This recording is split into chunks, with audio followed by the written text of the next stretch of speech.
ಎಲ್ರಿಗೂ ನಮಸ್ಕಾರ ಸ್ನೇಹಿತರೆ, ಅಡುಗೆ ಚಾನಲ್ಗೆ ಸ್ವಾಗತ. ಚೌತಿ ಹಬ್ಬ ನಾಳೆನೇ ಇದೆ. ಯಾರೆಲ್ಲ ಚಿಗಳಿ ತಂಬಿಟ್ಟನ್ನು ಮಾಡಿ ಇಟ್ಟಿದ್ದೀರಾ? ನಾನಂತೂ ಇವತ್ತು ಮಾಡಿದೆ ನೋಡ್ರಿ ಸ್ನೇಹಿತರೆ. ನನಗೂ ಸ್ವಲ್ಪ ಬಿಡುವಾಗಿರಲಿಲ್ಲ. ಇನ್ನು ನಾಳೆನೇ ಹಬ್ಬ ಇದೆ.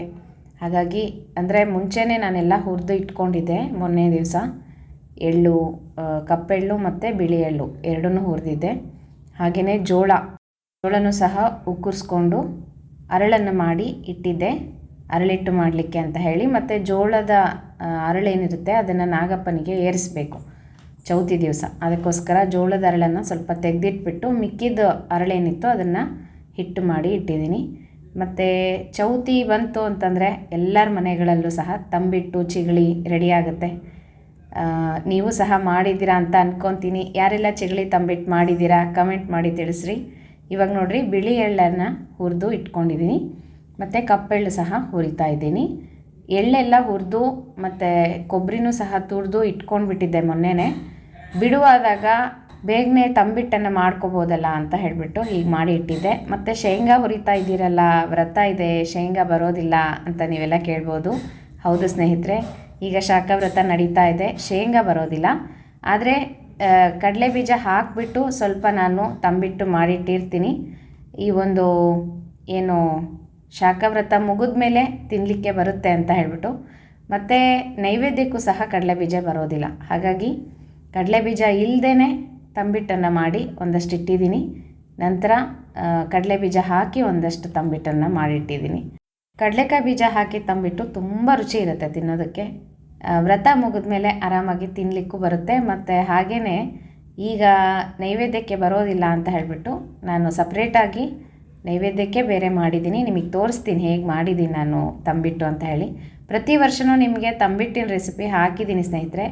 ಈ ಸಲ ಅದಕ್ಕೆ ಡೀಟೇಲಾಗಿ ಏನೂ ಹಾಕಲಿಲ್ಲ, ಸುಮ್ಮನೆ ಹಾಗೆ ಒಂದು ವ್ಲಾಗ್ ಥರ ಮಾಡೋಣ ಅಂತ ಹೇಳಿಬಿಟ್ಟು ಮಾಡ್ತಾಯಿದ್ದೀನಿ. ನೋಡಿರಿ, ಮೊನ್ನೆ ದಿನ ಬೆಳಗ್ಗೆ ಚಿಗಳಿಗೋಸ್ಕರ ಕಪ್ಪೆಳ್ಳು ಮತ್ತು ತಂಬಿಟ್ಟಿಗೋಸ್ಕರ ಬಿಳಿ ಎಳ್ಳು ಮತ್ತು ಹುರ್ಗಡ್ಲೆ ಪುಡಿ, ಪುಟಾಣಿ ಪುಡಿ ಅಂತೀವಲ್ವ, ಪುಟಾಣಿ ಎಲ್ಲನೂ ಮಿಕ್ಸಿಗೆ ಹಾಕಿ ಅದನ್ನು ಸಹ ಪೌಡರ್ ಮಾಡಿ ಇಟ್ಕೊಂಡ್ಬಿಟ್ಟಿದ್ದೆ. ಇವತ್ತು ತುಂಬ ಬೇಗನೆ ತಂಬಿಟ್ಟು ಮಾಡ್ಕೊಳ್ಳೋದಕ್ಕೆ ಅನುಕೂಲ ಆಯಿತು.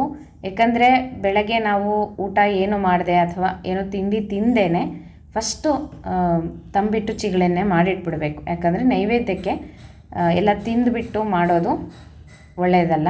ಹಾಗಾಗಿ ಎಲ್ಲ ಅವತ್ತಿನ ದಿವಸನೇ ಹುರಿದು ಮಾಡ್ಕೋಬೇಕು ಅಂದರೆ ತುಂಬ ಲೇಟ್ ಆಗುತ್ತೆ ಅಂತ ಹೇಳಿಬಿಟ್ಟು ಒಂದಿನ ಮುಂಚೆ ನಾನೆಲ್ಲ ಹುರಿದಿಟ್ಟಿದ್ದೆ. ನೋಡ್ತಾ ಇದ್ದೀರಲ್ಲ, ಇದು ಅರಳಿಟ್ಟು ಸ್ವಲ್ಪನೇ ಮಾಡಿದ್ದೆ, ಹಾಗಾಗಿ ಒಂದು ಸ್ವಲ್ಪ ಇದೆ ಅಷ್ಟೇ ಅರಳಿಟ್ಟು. ಅದನ್ನು ಯಾವಾಗಾದರೂ ತಿನ್ನಲಿಕ್ಕೆ ಅಥವಾ ಉಂಡೆ ಕಟ್ಟಲಿಕ್ಕೂ ಸಹ ಬಳಸ್ಕೋಬೋದು. ಈಗ ನೋಡಿರಿ, ಹುರಿದಿರೋ ಕಪ್ಪೆಳ್ಳು ಫಸ್ಟ್ ನಾನು ಕರಿ ಎಳ್ಳನ್ನು ಮಿಕ್ಸಿ ಜಾರಿಗೆ ಹಾಕ್ಕೊತಾ ಇದ್ದೀನಿ. ಇದು ಮೊನ್ನೆ ಹುರಿದಿಟ್ಟಿದ್ದೆ ಅಂತ ಹೇಳಿದ್ನಲ್ಲ. ಇದಕ್ಕೆ ರುಚಿಗೆ ತಕ್ಕಷ್ಟು ಬೆಲ್ಲ ಸ್ವಲ್ಪ ಕುಟ್ಕೊಂಡಿದ್ದೀನಿ ನಾನು. ಕುಟ್ಟಿ ಈ ಥರ ಹಾಕಿಬಿಟ್ಟು ಅಂದಾಜು ಮೇಲೆ ಹಾಕಿದ್ದೀನಿ. ನೀವು ಸಿಹಿಗೆ ನೋಡ್ಕೊಂಡು ಹಾಕೋಬೋದು. ಇದನ್ನು ಒಂದು ಸಲ ಮಿಕ್ಸಿ ಮಾಡ್ಕೊಂಡ್ಬಿಟ್ರೆ ಎಷ್ಟು ನೀಟಾಗಿ ಪೌಡರ್ ಆಗುತ್ತೆ ಅಂದರೆ ಸ್ನೇಹಿತರೆ, ಬೆಲ್ಲನೂ ಸಹ ನೀಟಾಗಿ ಹೊಂದ್ಕೊಂಡು ಎಳ್ಳಿನ ಜೊತೆಗೆ ಬ್ಲೆಂಡ್ ಆಗಿಬಿಡುತ್ತೆ. ಈಗ ಆರಾಮಾಗಿ ನಾವು ಇದನ್ನು ಉಂಡೆ ಕಟ್ಕೊಳ್ಳೋದಕ್ಕೆ ಚೆನ್ನಾಗಿ ಬರುತ್ತೆ. ಚಿಗಳಿ ಅಂತೀವಲ್ವ, ಕೆಲವರು ಬರೀ ತಂಬಿಟ್ಟು ಮಾಡ್ತಾರೆ, ಆದರೆ ನಮ್ಮ ಕಡೆ ಎಲ್ಲನೂ ಚಿಗಳಿ ತಂಬಿಟ್ಟು ಅಂತ ಎರಡೂ ಮಾಡ್ತೀವಿ. ಫಸ್ಟ್ ಚೌತಿ ದಿನ ನೈವೇದ್ಯ ಮಾಡ್ತೀವಿ, ಕೆಲವು ಕಡೆ ಪಂಚಮಿ ದಿನ ನೈವೇದ್ಯ ಮಾಡ್ತಾರೆ. ಅವರವರ ಪದ್ಧತಿ. ಈ ಚೌತಿ ಪಂಚಮಿಗೆ ಕೆಲವೊಂದು ಊರುಗಳಲ್ಲಿ ಕೆಲವೊಂದು ಪ್ರಾಂತ್ಯಗಳಲ್ಲಿ ಬೇರೆ ಬೇರೆ ಪದ್ಧತಿಗಳಿರುತ್ತೆ. ನಾನು ಇದಕ್ಕೆ ಅಂತ ಒಂದು ಅರ್ಧ kg ತುಪ್ಪ ತಂದಿಟ್ಕೊಂಡಿದ್ದೀನಿ.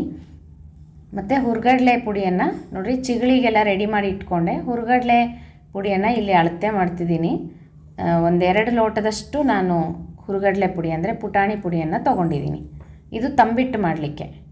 ಕೆಲವರು ಪಾಕ ಮಾಡಿ ಅಂದರೆ ಬೆಲ್ಲ ಕರಗಿಸ್ಕೊಂಡು ಇದನ್ನೆಲ್ಲ ಹಾಕಿ ಉಂಡೆ ಕಟ್ತಾರೆ. ನಾನು ಪಾಕ ಏನು ಮಾಡೋದಿಲ್ಲ ಸ್ನೇಹಿತರೆ, ಅಂದರೆ ಬೆಲ್ಲ ಏನು ಕರಗಿಸೋದಿಲ್ಲ, ಹಾಗೆ ಹಾಕಿನೇ ಕಟ್ತೀನಿ. ಈಗ ಇದಕ್ಕೆ ಹುರಿದಿರೋವಂಥ ಬಿಳಿ ಎಳ್ಳು. ಆದಷ್ಟು ನಾವು ಚೌತಿ ಉಂಡೆ ಏನು ಮಾಡ್ತೀವಲ್ವ, ಆವಾಗ ಸ್ವಲ್ಪ ಎಂಜಲಾಗದೆ ಇರೋದನ್ನೆಲ್ಲ ಅಂದರೆ ಹೊಸದಾಗಿ ತಂದು ಮಾಡೋದು ತುಂಬ ಒಳ್ಳೆಯದು. ಈಗ ನೋಡಿರಿ, ತುರಿದಿರೋವಂಥ ಒಣಕೊಬ್ಬರಿ ಸ್ವಲ್ಪ ಚಿಗಳಿಗೂ ಹಾಕಿದೆ ಮತ್ತು ತಂಬಿಟ್ಟಿಗೂ ಸಹ ಹಾಕಿದ್ದೀನಿ. ಕೊಬ್ಬರಿ ಬರುತ್ತಾ ಅಂತ ಕೇಳ್ಬೋದು. ಈ ಒಂದು ಶಾಖವ್ರತಕ್ಕೆ ಒಣಕೊಬ್ಬರಿ ಬಳಸ್ಬೋದು, ಹಸಿ ಕಾಯಿ ತುರಿ ಬರೋದಿಲ್ಲ. ಕೆಲವು ಮಠಗಳಲ್ಲಿ ಹಸಿ ಕಾಯಿ ತುರಿ ಬಳಸ್ತಾರೆ ಅಡುಗೆಗೆ, ಆದರೆ ಕೊಬ್ಬರಿ ಬಳಸ್ಬೋದು, ಒಣಕೊಬ್ಬರಿ ಬಳಸ್ಬೋದು. ಹಾಗಾಗಿ ನಾನು ಕೊಬ್ಬರಿ ಹಾಕಿದ್ದೀನಿ. ಮತ್ತು ರುಚಿಗೆ ತಕ್ಕಷ್ಟು ಬೆಲ್ಲ. ನಾನಿಲ್ಲಿ ಬೆಲ್ಲ ಮಿಕ್ಸಿಗೆ ಹಾಕ್ಕೊಂಡು ನೈಸಾಗಿ ಪೌಡರ್ ಮಾಡ್ಕೊಂಬಿಟ್ಟಿದ್ದೀನಿ. ಹಾಗಾಗಿ ಆರಾಮಾಗಿ ನಾವು ಉಂಡೆಗಳನ್ನು ಕಟ್ಟಲಿಕ್ಕೆ ಬರುತ್ತೆ. ಈಗ ನೋಡಿರಿ ಚಿಗಳಿ ಕಟ್ತಾ ಇದ್ದೀನಲ್ಲ, ತುಂಬ ಚೆನ್ನಾಗಿ ಸ್ವಲ್ಪ ತುಪ್ಪ ಹಾಕಿದ್ದೀನಿ, ಟೇಸ್ಟು ಸಹ ಚೆನ್ನಾಗಿರುತ್ತೆ ಅಂತ ಹೇಳ್ಬಿಟ್ಟು ತುಂಬ ಕಡಿಮೆ ಮಾಡಿದ್ದೀನಿ ನಾನು ಚಿಗಳಿಗಳನ್ನು. ಯಾಕಂದರೆ ನಮ್ಮ ಮನೇಲಿ ಚಿಗಳಿ ಯಾರೂ ತಿನ್ನಲ್ಲ ಸ್ನೇಹಿತರೆ, ಎಸ್ಪೆಷಲಿ ನನಗಷ್ಟು ಇಷ್ಟ ಆಗಲ್ಲ, ನಮ್ಮ ಮನೆಯವ್ರು ತಿಂತಾರೆ. ಹಾಗಾಗಿ ಚಿಗಳಿ ಒಂದು 7ರಿಂದ 8 ಮಾಡಿದ್ದೆ ಅಷ್ಟೇ. ತಂಬಿಟ್ಟು ಜಾಸ್ತಿ ಇಷ್ಟಪಟ್ಟು ತಿನ್ನೋದು ಮನೆಯಲ್ಲಿ, ಹಾಗಾಗಿ ತಂಬಿಟ್ಟು ಸ್ವಲ್ಪ ಜಾಸ್ತಿ ಮಾಡಿಡ್ತೀನಿ. ಪ್ರತಿ ವರ್ಷವೂ ಅಷ್ಟೇ, ಆವಾಗವಾಗ ತಿಂತಾ ಇರ್ತೀವಿ ಸಂಜೆ ಹೊತ್ತಲ್ಲಿ, ಯಾವಾಗಾದರೂ ಬೇಕನ್ನಿಸ್ದಾಗ. ಚೆನ್ನಾಗಿರುತ್ತೆ. ಕಡಲೆ ಬೀಜ ಹಾಕಿ ತಂಬಿಟ್ಟು ಮಾಡಿರಿ, ತುಂಬ ಚೆನ್ನಾಗಿರುತ್ತೆ, ತಿನ್ನೋದಕ್ಕೂ ಭಾಳ ರುಚಿ.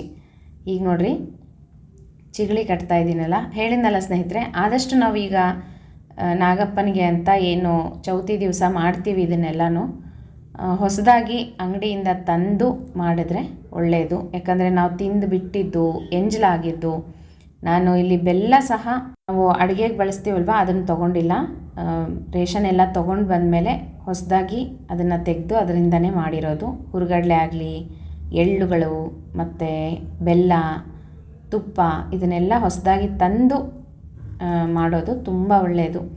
ಯಾಕೆ ಅಂತಂದರೆ ದೇವರ ನೈವೇದ್ಯ ಅಂದರೆ ಶುದ್ಧವಾಗಿ ಇರಬೇಕು, ಅದಕ್ಕೋಸ್ಕರ. ಈಗ ಕೆಲವರೆಲ್ಲ ದೇವರ ನೈವೇದ್ಯಕ್ಕಲ್ಲ ನಡೆಯುತ್ತೆ ಅಂತ ಹೇಳಿ ಯಾವುದು ವ್ರತದಲ್ಲಿ ಬರೋದಿಲ್ವೋ ಅದನ್ನು ಸಹ ಮಾಡ್ತಾರೆ. ಅಂದರೆ ನಾವು ತಿಂತೀವಿ ಹಾಗಾಗಿ ದೇವರಿಗೆ ನೈವೇದ್ಯಕ್ಕೆ ಇಡ್ತೀವಿ ಅಂತ ಹೇಳ್ತಾರೆ. ಹಾಗೆ ಮಾಡಬಾರ್ದು ಸ್ನೇಹಿತರೆ, ಅದು ತಪ್ಪಾಗುತ್ತೆ. ನಾವು ತಿಂದರೂ ಪರವಾಗಿಲ್ಲ. ಈಗ ವ್ರತಗಳು ಕೆಲವೊಬ್ಬರು ಮಾಡ್ತಾ ಇರಲ್ಲ. ಈಗ ನೋಡ್ತಾ ಇದ್ದೀರಲ್ವ, ತಂಬಿಟ್ಟು ಕಟ್ತಾ ಇದ್ದೀನಿ, ತುಪ್ಪ ಹಾಕಿನೇ ಕಟ್ಬಿಡ್ತೀನಿ ನಾನು. ತುಂಬ ಚೆನ್ನಾಗಿ ಬರುತ್ತೆ. ನಾನು ಅರ್ಧ kg ತುಪ್ಪ ತಂಬಿಟ್ಟಿಗಂತಲೇ ತಂದಿರ್ತೀನಿ. ಅಂದರೆ ಅಷ್ಟು ಖರ್ಚಾಗಲ್ಲ. ನೋಡಿಕೊಂಡು ಸ್ವಲ್ಪ ಹಿಟ್ಟನ್ನು ತೆಕ್ಕೊಂಡು ನಾನು ತುಪ್ಪ ಹಾಕಿ ಕಟ್ತಾಯಿದ್ದೀನಿ. ಇದು ಫಸ್ಟು ನೈವೇದ್ಯಕ್ಕೆ ಮಾಡ್ತಾಯಿದ್ದೀನಿ ಸ್ನೇಹಿತರೆ. ಬೆಳಗ್ಗೆ ಇವತ್ತು ನೈವೇದ್ಯಕ್ಕೆ ಅಂತ ಹೇಳಿಬಿಟ್ಟು ಚಿಗಳಿ ತಂಬಿಟ್ಟು ಮಾಡಿಟ್ಟೆ. ಒಂದು 5 ತಂಬಿಟ್ಟು 5 ಚಿಗಳಿ ಆದರೆ ಸಾಕಾಗುತ್ತೆ. ಮಿಕ್ಕಿದ್ದು ನಾನು ಆಮೇಲೆ ಕಟ್ಕೊತೀನಿ. ಯಾಕಂದರೆ ಅದಕ್ಕೆ ಸ್ವಲ್ಪ ಕಡಲೆ ಬೀಜ ಎಲ್ಲ ಹಾಕಿ ತುಪ್ಪ ಹಾಕಿ ನಿಧಾನಕ್ಕೆ ಆರಾಮಾಗಿ ಫ್ರೀಯಾಗಿದ್ದಾಗ ಮಧ್ಯಾಹ್ನ ಅಥವಾ ಸಾಯಂಕಾಲ ಕಟ್ಕೊಂಡು ಇಟ್ಕೋಬೋದು. ಯಾಕಂದರೆ ಅದು ತಿನ್ನಲಿಕ್ಕೆ ಅಷ್ಟೇ. ನೈವೇದ್ಯಕ್ಕೆ ಮಾತ್ರ ನಾನು ಬೆಳಗ್ಗೆನೇ ಸ್ನಾನ ಆದ ತಕ್ಷಣ ಮಾಡಿದ್ದು. ಏನೋ ಹೇಳ್ತಾ ಇದ್ದೆ ನಿಮಗೆ. ಈಗ ನೋಡಿರಿ ಕಡಲೆ ಬೀಜ ಹಾಕ್ತಾಯಿದ್ದೀನಿ. ಹುರಿದು ಸಿಪ್ಪೆ ತೆಗೆದು ಇಟ್ಕೊಂಡಿದ್ದೆ ನಾನು ಮೊನ್ನೆನೇ, ಅದನ್ನು ಹಾಕಿ ನೀಟಾಗಿ ತುಪ್ಪ ಹಾಕಿ ಕಟ್ಬಿಡ್ತೀನಿ. ನಾವು ಏನು ವ್ರತ ಮಾಡೋದಿಲ್ಲ ಶಾಖಾವ್ರತ ಅಂತಂದರೂ ಸಹ ದೇವರ ನೈವೇದ್ಯಕ್ಕೆ, ಅಂದರೆ ಶಾಖಾವ್ರತದಲ್ಲಿ ಯಾವುದು ನಿಷಿದ್ಧ ಅಂತ ಶಾಸ್ತ್ರ ಹೇಳಿದೆ ಅದನ್ನು ನೈವೇದ್ಯಕ್ಕೆ ಇಡಬಾರ್ದು ಸ್ನೇಹಿತರೆ. ಹಣ್ಣುಗಳು, ಬಾಳೆಹಣ್ಣು, ಆ್ಯಪಲ್ಲು, ಆರೆಂಜು, ಈ ಥರ ಯಾವುದೇ ಹಣ್ಣನ್ನು ಇವಾಗ ಶಾಖಾವ್ರತದಲ್ಲಿ ಬರೋದಿಲ್ಲ ವ್ರತಕ್ಕೆ. ಹಾಗಾಗಿ ಮಾವಿನ ಹಣ್ಣು ಮಾತ್ರ ಬರುತ್ತೆ. ಮಾವಿನ ಹಣ್ಣನ್ನು ಮಾತ್ರ ನೈವೇದ್ಯಕ್ಕೆ ಇಡಬೇಕು. ಈಗ ತೆಂಗಿನಕಾಯಿ ಒಡೆಯೋದಾಗಲಿ, ತೆಂಗಿನಕಾಯಿ ನೈವೇದ್ಯ ಮಾಡೋದಾಗಲಿ, ಬಾಳೆಹಣ್ಣು ನೈವೇದ್ಯ ಮಾಡೋದಾಗಲಿ ಮಾಡಬಾರ್ದು. ನಾವು ತಿಂದರೂ ಪರವಾಗಿಲ್ಲ. ಈಗ ವ್ರತ ಮಾಡದೇ ಇರೋರು ಬಳಸ್ತಾ ಇರ್ತಾರೆ, ದಿನನಿತ್ಯ ಎಲ್ಲ ಅಡುಗೆಯನ್ನು ಮಾಡ್ಕೊಂಡು ಊಟ ಮಾಡ್ತಾ ಇರ್ತಾರೆ, ವ್ರತ ಮಾಡ್ತಾ ಇರಲ್ಲ. ಹಾಗೆ ಅಂತ ಹೇಳಿಬಿಟ್ಟು ದೇವ್ರ ನೈವೇದ್ಯಕ್ಕೆ ಮಾತ್ರ ವ್ರತಕ್ಕೆ ಬಾರದೇ ಇರೋದನ್ನು ಇಡಬಾರ್ದು ಅಂತ ಹೇಳ್ತಾರೆ. ಹಾಗಾಗಿ ದೇವರ ವಿಷಯದಲ್ಲಿ ಮಾತ್ರ ನಾವು ಹುಷಾರಾಗಿ, ಅದರಲ್ಲೂ ಎಸ್ಪೆಷಲಿ ಈ ಒಂದು ಚೌತಿ ಪಂಚಮಿ ಏನು ಮಾಡ್ತೀವಿ, ನಾಗಪ್ಪ ಶೇಷದೇವರ ಒಂದು ನೈವೇದ್ಯ ಆಗಲಿ, ಶೇಷದೇವರ ಆರಾಧನೆ ಆಗಿರಲಿ, ಹಾಲು ಹಾಕೋದಾಗಿರಲಿ, ಎಷ್ಟು ಶುದ್ಧವಾಗಿ ನಾವು ಮಡಿಯಿಂದ ಮಾಡ್ತೀವೋ ಅಷ್ಟು ಒಳ್ಳೆಯದು ಸ್ನೇಹಿತರೆ. ಇಲ್ಲಾಂದರೆ ತುಂಬ ತೊಂದರೆಗಳನ್ನು ಅನುಭವಿಸ್ಬೇಕಾಗುತ್ತೆ. ಚರ್ಮದ ಒಂದು ಕಾಯಿಲೆಗಳಾಗಿರಲಿ, ಕಿವಿದಾಗಿರಲಿ, ಕಣ್ಣಿಂದಾಗಿರಲಿ, ಸಂತಾನಕ್ಕೆ ಏನಾದರೂ ತೊಂದರೆಗಳಾಗಿರಲಿ, ಎಲ್ಲನೂ ನಾಗದೋಷದಿಂದನೇ ಬರ್ತಕ್ಕಂಥದ್ದು. ಹಾಗಾಗಿ ನಾಗರ ಚೌತಿ ಪಂಚಮಿ ಮಾತ್ರ ನಾವು ತುಂಬ ಹುಷಾರಾಗಿ ಜಾಗ್ರತೆಯಿಂದ ಹಬ್ಬವನ್ನು ಆಚರಣೆ ಮಾಡಬೇಕು. ಎಂಜಲ್ ಮಾಡಿದ್ದು, ಈಗ ಬೆಲ್ಲ ಸರಿ ಹೋಗಿದೆಯಾ ಅಂತೇಳಿ ರುಚಿ ನೋಡೋದು, ಆ ಕಡೆ ಈ ಕಡೆ ಮುಟ್ಕೊಳ್ಳೋದು, ಹಾಗೆಲ್ಲ ಮಾಡಬಾರ್ದು ಸ್ನೇಹಿತರೆ. ಆದಷ್ಟು ನಾವು ಶುದ್ಧತೆಯಿಂದ, ಅದಕ್ಕೋಸ್ಕರ ಹೇಳಿದ್ದು ಬೆಳಗ್ಗೆ ಸ್ನಾನ ಆದ ತಕ್ಷಣ ಫಸ್ಟು ನಾವು ದೇವರ ನೈವೇದ್ಯಕ್ಕೆ ಅಂತ ಹೇಳಿಬಿಟ್ಟು ಒಂದು 5 ಚಿಗಳಿ 5 ತಂಬಿಟ್ಟನ್ನು ಮಾಡಿಟ್ಟರೆ ಸಾಕಾಗುತ್ತೆ. ಆಮೇಲೆ ನೀವು ಯಾವಾಗಾದರೂ ಸಾಯಂಕಾಲದ ಹೊತ್ತಲ್ಲಿ ಊಟ ಎಲ್ಲ ಆದಮೇಲೂ ಸಹ ಕೈಕಾಲು ತೊಳ್ಕೊಂಡು ತಂಬಿಟ್ಟು ಮಾಡಿ ಇಟ್ಕೋಬೋದು. ಅದು ತಿನ್ನಲಿಕ್ಕೆ, ದಿನನಿತ್ಯ ತಿನ್ನಲಿಕ್ಕೆ, ಯಾವಾಗಾದ್ರೂ ತಿನ್ನಲಿಕ್ಕೆ, ಅಥವಾ ಯಾರಿಗಾದ್ರೂ ಕೊಡಲಿಕ್ಕೆ, ಬಂಧು ಬಳಗದವ್ರಿಗೂ ಸಹ ಚಿಗಳಿ ತಂಬಿಟ್ಟನ್ನು ಹಂಚ್ತಾರೆ ಅರಿಶಿನ ಕುಂಕುಮ ಕೊಟ್ಬಿಟ್ಟು. ಹಾಗೆ ಕೊಡಲಿಕ್ಕೂ ಸಹ ಮಾಡ್ಕೋಬೋದು. ಆದರೆ ದೇವರ ನೈವೇದ್ಯಕ್ಕೆ ಮಾತ್ರ ಏನು ತಿಂದೆ ಬೆಳಗ್ಗೆನೇ ಶುದ್ಧವಾಗಿ ಸ್ನಾನ ಆದ ತಕ್ಷಣ ಮಾಡಿ ಇಡಬೇಕು. ಹಾಗಾಗಿ ಚಿಗಳಿ ತಂಬಿಟ್ಟು, ಅರಳು ಇದೆಲ್ಲ ನಾನು ಇವತ್ತು ಪ್ರಿಪೇರ್ ಮಾಡಿದೆ ಸ್ನೇಹಿತರೆ. ನಿಮಗೂ ಸಹ ತೋರಿಸೋಣ ಅಂತ ಹೇಳಿಬಿಟ್ಟು ಚಿಕ್ಕ ವಿಡಿಯೋ ಹಾಕಿದ್ದೀನಿ. ಹೇಗೆ ಅನ್ನಿಸ್ತು ಕಮೆಂಟ್ ಮಾಡಿರಿ. ನೀವು ಎಲ್ಲ ತಂಬಿಟ್ಟು ಚಿಗಳಿ ಹೇಗೆ ಮಾಡ್ತೀರಾ, ಇದೇ ಥರ ಮಾಡ್ತೀರಾ, ಹೇಗೆ ಮಾಡ್ತೀರಾ ಅಂತ ಕಮೆಂಟ್ ಮಾಡಿ ತಿಳಿಸ್ರಿ. ನಾನು ಸಹ ಕಮೆಂಟ್ಸ್ನ ನೋಡ್ತೀನಿ ಅಂತ ಹೇಳ್ತಾ ಮತ್ತೆ ಮುಂದಿನ ವಿಡಿಯೋಟಿಗೆ ಸಿಗ್ತೀನಿ ಸ್ನೇಹಿತರೆ. ನಮಸ್ಕಾರ.